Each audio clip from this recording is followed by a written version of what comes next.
Welcome back. The next tetralogy of plays that we'll be studying for this class were written at an earlier point in Shakespeare's career than the ones that we've been reading. In fact, they were among some of the first plays that we know about that Shakespeare ever wrote. And because of this, I think it would be useful to go back and take a bit of a closer look at what Shakespeare's first years in London would have been like, and how they might have had an impact on his writings.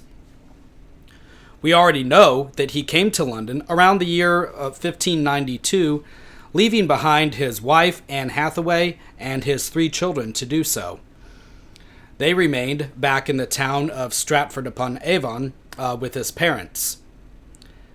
And it's safe to assume that he originally came to London in the capacity of an actor, but that pretty early on he began developing plays for the company, which he performed in as well. One of the earliest mentions of him is found in the writings of a man named Robert Greene, in a posthumous pamphlet called Greene's Groat's Worth of Wit. Greene was a dramatist himself, as well as an author, and he writes very critically of Shakespeare. His chief complaint seems to be the presumption and the ambition that the younger playwright was showing by daring to tread on the toes of the university-educated playwrights of the day. Greene saw Shakespeare as something of a country bumpkin, and he took it really bitterly that his plays were performing just as well as those of writers who had been educated at Oxford or at Cambridge, like himself. Greene, again in this posthumous pamphlet, where he's kind of taking pot shots at everybody after he's died, he says this: "Yes, trust them not, for there is an upstart crow, beautified with our feathers, that with his tiger's heart wrapped in a player's hide, supposes he is as well able to bombast out a blank verse as the best of you. And being an absolute Johannes factotum, that is, a jack of all trades, master of none, is in his own conceit the only shakes seen in a country." So you can see that there was a real class snobbishness at work here, which was only heightened by the fact that Greene's career, who again, he had been university educated, he was an established author, his career was collapsing at the same time that Shakespeare's was rising. But for our class, the significance of this quote that I just read to you is the lines, "Tiger's heart wrapped in a player's hide." This is actually an allusion to a line by a character from Henry VI, Part 3, where Queen Margaret is described as having a tiger's heart wrapped in a woman's hide. So, what's the significance of this? What this tells us is that Henry VI, Part 3 had to have been one of Shakespeare's earliest productions because it had apparently already been staged enough so that Greene knew his audience would get the reference. And again, when Greene was writing this, it was around the very beginning of Shakespeare's career, and one of the first mentions of him that we have in history books aside from Shakespeare's own writings. So, all this is to say that these plays which we're about to read were written at a time when Shakespeare was still relatively unknown and still probably felt the need to prove himself. And this is why we can find in these plays so many references or allusions to other contemporary playwrights who were already well established at the time. We've already seen how Shakespeare would poke fun at his contemporaries by putting the dramatic lines of their works into the mouth of a comedic character like Pistol or Falstaff. But that was at a point of where he was already well established and more sure of himself. The references come off as inside jokes, or again, as pot shots at his fellow writers. The allusions in these plays treat the works from which they come much more seriously, with much more respect. We see Shakespeare engaging in some of the themes and theatrical devices that were in vogue at the time. whereas later on, he felt more confident to march to the beat of his own drum, as it were, and not to be so reliant on what the masses or the intellectual writers considered to be good themes for storytelling or good taste. One of these themes was that of overreaching ambition. We'll see many characters in the Henry VI plays, and finally Richard of Gloucester himself in Richard III, being driven by this desire to strive for the pinnacle of power and glory by their own efforts. The Golden Crown, which we've seen so tortured Richard II, Henry IV, and his son, Henry V, it's plaguing these new characters that we're about to meet as if it were some sort of sickness. They can't get the image of it out of their heads. They see it when they close their eyes, this golden glistening crown just beckoning them to come and claim it for their own. And it's this all-consuming ambition that drives them to wreck the welfare of the country for their own promotion and betterment. And we can see in these cases that the characters, they echo, though they're not exactly imitations, they echo a type of character that had been popularized by Shakespeare's contemporary playwrights, Christopher Marlowe and Thomas Kyd. We've talked a little bit about Marlowe before. Marlowe's play, Tamburlaine the Great, was written in two parts. It was something of a milestone in Elizabethan drama, and it would have served as a huge source of inspiration and maybe even envy for upcomers like Shakespeare. And Tamburlaine is all about a character who is possessed for this thirst for power and glory that just can't be satiated. No matter how much he gets, he just wants more. It tells the story of a Scythian shepherd named Tamburlaine, who rises to the throne of the Persian Empire through political intrigue and force. He then goes on to conquer the Turkish Empire, and he keeps the emperor of the Turks as a slave in a cage, only letting him out on the occasions that he wants to use him as his own personal footstool. So this should give you a pretty good sense of what Tamburlaine is like. He goes on to conquer Africa, Egypt, and then Babylon, all throughout the course of these two plays, and he's still not content. After he's conquered Babylon, he burns a copy of the Quran, and he claims to be even greater than God himself. And near the end of the play, when he begins to get sick, he tells his men to get ready because he's going to wage a war against God for trying to prove that he is merely a man. It's almost like he's not going to take death lying down, like there's something he can do to resist it. And this is a classic example of what the ancient Greeks would call hubris, and it reflects the scriptures that we find written about Satan in the Bible. For example, in the book of Isaiah, we learned that Satan's desire was to ascend into the heavens themselves, to be like the Most High. And Elizabethan audiences found a character like this to be, strangely enough, both repulsive and attractive at the same time. Repulsive because there's something both frightening and offensive in a character who is really like this, whose lust for power and achievement has no limits. But it's also attractive because the depiction of their rise and of their striving makes for a really interesting show, a really interesting story to follow. And Marlowe had a knack for portraying stories with this type of theme in it as well. In another popular play of his, Dr. Faustus, we see the same sort of overreaching ambition on display, but this time in the realm of knowledge, not so much in the realm of physically conquering a kingdom. In that play, Faustus masters every field of study, and he's unsatisfied with the knowledge that those fields of study have bestowed on him. So he eventually turns to the occult, to the black arts, and attempts to control the spirit world. And finally, he makes a pact with the devil, so that in exchange for his soul, he will have command of the spirits and their magic for the remainder of his life. This is where the whole concept of making a deal with the devil comes from. Dr. Faustus was an incredibly popular play, and other authors have treated the story as well.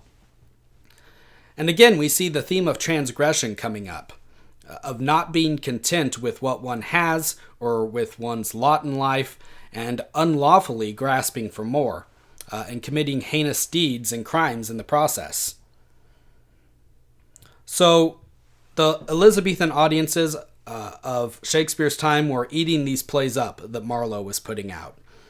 And Thomas Kyd, another contemporary, wrote a play called The Spanish Tragedy, which not only established a new genre of drama, that is, the revenge tragedy, but it also built on the tradition of drama to depict ambitious, overreaching characters. So in the Spanish Tragedy, a servant in that play tries to curry favor with a nobleman in order to rise through the ranks, only to be betrayed by that nobleman and hanged for his crimes. Now we'll see in the Henry VI plays characters who speak like Tamburlaine, who are scheming to get the crown at all costs, and who are eventually brought low. The Duke of York, the Duke of Suffolk, and Richard Gloucester, who you'll all meet, they all have this quality about them that is derived from the plays of Marlowe and of Kyd, among others. Another thing Shakespeare probably derived from his contemporaries was the idea of historical drama as a concept. It was still a relatively new innovation, after morality plays had been the dominant form of play acting in England all throughout the Middle Ages for hundreds of years. The early moderns in the Elizabethan period were, as we've discussed before, conscious of themselves as a nation with a distinct identity and a history to be proud of, and they wanted to see this history reenacted. We've already talked about how current politics played a role in the dramas that were enacted on stage, but I want to mention one thing about historical drama from a technical aspect. Sometimes, when telling the story of a past ruler or a past memorable event, large swaths of time have to be covered, all within a roughly 2-hour play. Playwrights developed the literary device of telescoping in order to accommodate this. Telescoping was when the events of days, months, and even sometimes years would be condensed together and amalgamated into a single scene or a single act. Now we saw in Henry V that Shakespeare employed the chorus as a way of skipping over sections of time. The chorus told the audience directly, okay, imagine you're in France, now imagine that you're back in England, now imagine that you're in France again. And that worked, but it's not quite the same thing as this technique of telescoping. Henry VI, Part 1, which we'll be reading next week, is a better example of what telescoping is like. The play covers a period of roughly 30 years.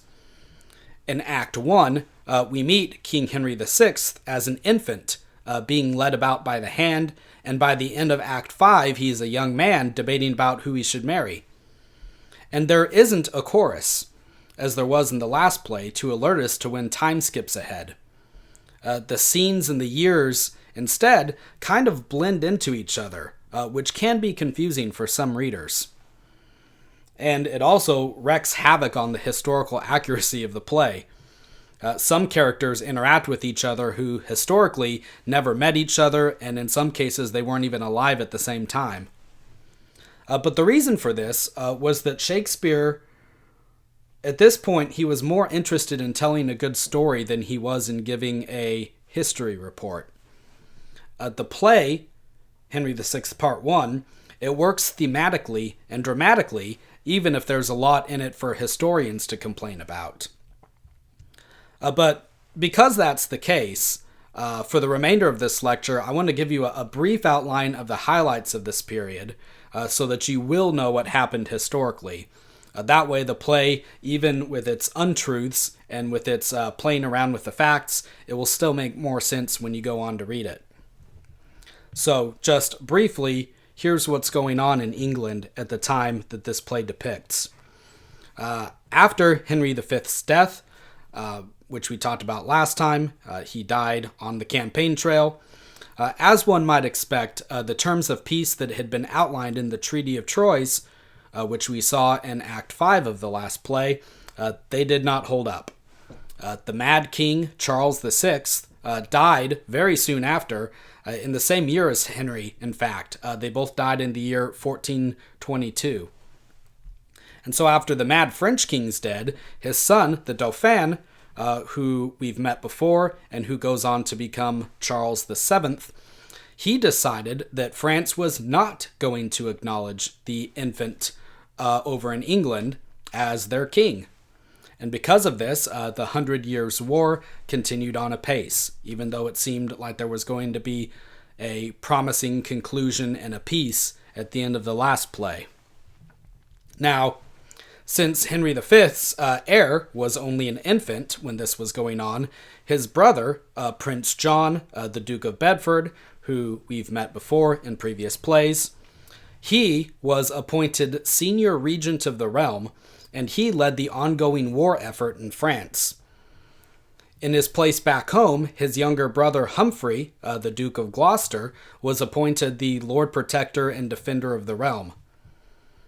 So, really, for the next few years, England was being managed by Hal's brothers, who, again, we're familiar with all to some extent.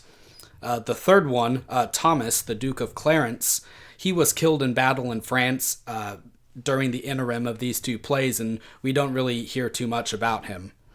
But between Prince John fighting in France and Humphrey ruling in England, they were managing things by themselves for a long period of time, while Henry VI, their king, was in diapers. But there was another faction that was starting to gain influence in the English courts, and one could say that this is really where all the trouble begins. This new faction was led by the Beaufort family, who were descendants of John of Gaunt by his third wife. Now, Henry Bolingbroke had been John of Gaunt's son from his marriage with his first wife. So we didn't really hear about any of the other wives of John of Gaunt and Richard II, which makes sense because they didn't factor into the story, but he had been married 3 times. We might have been under the impression that Bolingbroke was his only son, and now we learn, no, he has half-brothers. So John of Gaunt had actually had 4 children with this third wife that were legitimized after his death, but they were barred from succession to the throne. I'm not sure who exactly barred them. It might have been Henry Bolingbroke, which would have been wise to prevent rival claimants. But in any case, the most influential of these Beauforts was a man who was also named Henry, of course, and who was the Bishop of Winchester, and he would later go on to become a cardinal. Now, as his great uncle, the Bishop of Winchester, this Henry Beaufort, he had a really strong influence over the young King Henry VI, who took a liking to him, and he was probably inspired by him to lead the devout religious life that he would later grow to lead. The young king preferred the company of the bishop to his other uncle, Humphrey, the Duke of Gloucester, who was trying to look after him as well as manage the affairs of the realm at the same time. So that was probably one of the causes of contention between Humphrey and the bishop. Another cause was that the bishop was an advocate for peace with France, while Humphrey, probably trying to honor the wishes of his dead brother, wouldn't hear of it until the new King Henry was proclaimed to be King of France as well as of England. The other Beaufort brothers, the Earl of Somerset and the Duke of Exeter, were also stationed in high places in the English court, and so contention between the Beaufort faction and Humphreys, or the Lancaster faction, grew stronger as Henry VI came of age. Meanwhile, in France, the war continued on pretty well for Bedford for the next 5 years. He won a number of decisive victories, including one which was described as a second Azincourt, and we saw from the Henry IV plays that he was an able, shrewd military commander, so this makes sense. Other commanders of note at the time in the English army were the Earl of Salisbury and a man named John Talbot, both of whom will meet in the play next week and who won important victories for the English. Bedford had also stayed on good terms with the Duke of Burgundy, who you'll remember was at the signing of the peace treaty at the end of the last play. So he was an important ally to have as well, although he had had disputes by letter with Humphrey, which put a strain on his relationship with the English.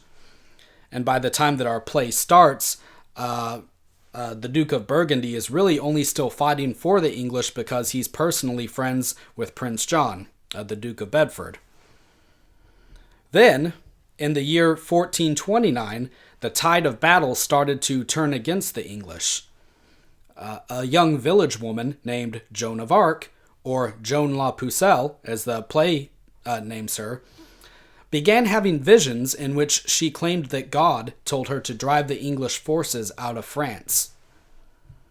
She began to gain influence amongst the soldiers of the French army, sometimes disguised in armor as a man, and she went on to become one of Charles VII's most able military commanders. Now, you've probably heard of Joan of Arc before, and you might be surprised by the way that she's depicted in this play. And we can probably chalk up the negative depiction of her in Henry VI Part 1 to Shakespeare's overtly English bias as he's writing this history play. The English regarded her as a devil-possessed heretic and a witch, a practitioner of black magic who was a scourge to the English forces. The French, understandably, depict her very differently, as a war hero and as a saint. And as a matter of fact, I think she's actually canonized as a Catholic saint. So we'll talk much more about her in upcoming lectures because there's a lot to say. But for now, let it suffice that with her rise to prominence, the French began to gain back some of the territories and strongholds that had been held by the English since Henry V. And I think that's a good place to stop for now. Again, in Henry VI Part 1, we get a lot of the important events, but not necessarily in their historical chronological order. But everything I've mentioned to you thus far will be either referenced or acted out in the opening scenes of this play. So, for next week, read Henry VI Part 1, Act 1, and we'll take it from there. Thanks.